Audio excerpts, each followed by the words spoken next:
আসসালামু আলাইকুম রহমতুল্লাহ বারাকাতু। সম্মানিত দেশবাসী, আশা করি ভালো আছেন। আজকেও একটি কথা বলবো কুফরি গণতন্ত্র এবং ইসলামের সাথে সাংঘর্ষিক একটি বিধান নিয়ে। সেটি হলো পর্দা। ইসলাম পর্দা করা ফরজ করেছেন, পর্দা করা ইসলাম ফরজ করেছেন। সেটা বাড়িতে অথবা রাস্তায় অথবা মার্কেটে অথবা অফিসে, সব জায়গায় ইসলাম পর্দা করা ফরজ করেছেন। পর্দা করতেই হবে। যেই মহিলা বেপর্দায় থাকবে, যতক্ষণ থাকবে, প্রতি সেকেন্ডে তার আমলনামায় একটি করে হারাম কবিরা গুনাহ লেখা হতে থাকবে। কারণ হলো পর্দা করা সব সময় 24 আওয়ার্স, 24 ঘন্টা ফরজ। পর্দা 24 ঘন্টা ফরজ। কিন্তু আমাদের দেশের মানুষ পর্দা করে না, বাড়িতেও করে না, বাজারেও করে না, মার্কেটেও করে না।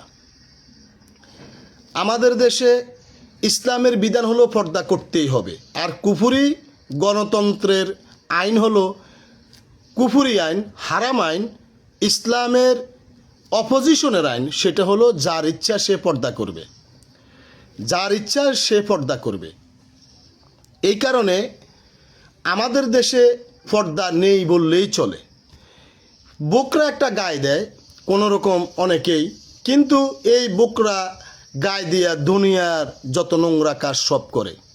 বাড়িতে মহিলারা দেবরের সাথে, বাসুরের সাথে, শাশা শ্বশুরের সাথে, মামা শ্বশুরের সাথে কোনো পর্দা করে না। দেবরের সন্তানের সাথে, বাসুরের সন্তানের সাথে কোনো পর্দা করে না। মামাতো ভাই অথবা মামাতো ভাইয়ের সন্তানদের সাথে কোনো পর্দা করে না। দুলাভাই অথবা দুলাভাইয়ের সন্তানদের সাথে কোনো পর্দা করে না। কিন্তু এই দেশের মহিলারা নিজেদেরকে অনেক বড় আল্লাহওয়ালা, ফরজকার, দিনদার বলে পরিচয় দেয়। তারা বলে তারা নাকি ইসলাম মানে, তারা ইসলামের সব বিধান মানে। যেখানে পর্দা ফরজ করা হয়েছে, বিশেষ করে আমাদের দেশে কাপড় পরে রাস্তায় হাঁটে, বাড়িতে হাঁটে, পেট দেখা যায়, ফিট দেখা যায়, বুগুল দেখা যায়, হাত দেখা যায়, পা দেখা যায়। দৌড়তে গেলে একটা মহিলা কাপড় পরে ল্যাংটায় থাকে, কিন্তু তাকে যদি বলে সালোয়ার কামিজ পিন্ধার জন্য, সে পিনতে রাজি হয় না। কারণ তার কাপড় ভালো লাগে। কী কারণে ভালো লাগে?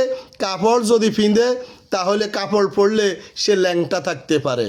তাই আপনার তালুর সামনে, ব্যয়ের সামনে, বাসুরের সামনে পর্দা তো দূরের কথা, পারে না, তাড়াতাড়ি ল্যাংটা হয়ে যায়।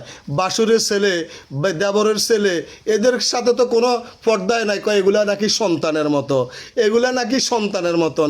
কেমন সন্তান এটা আমার বুঝে আসে না।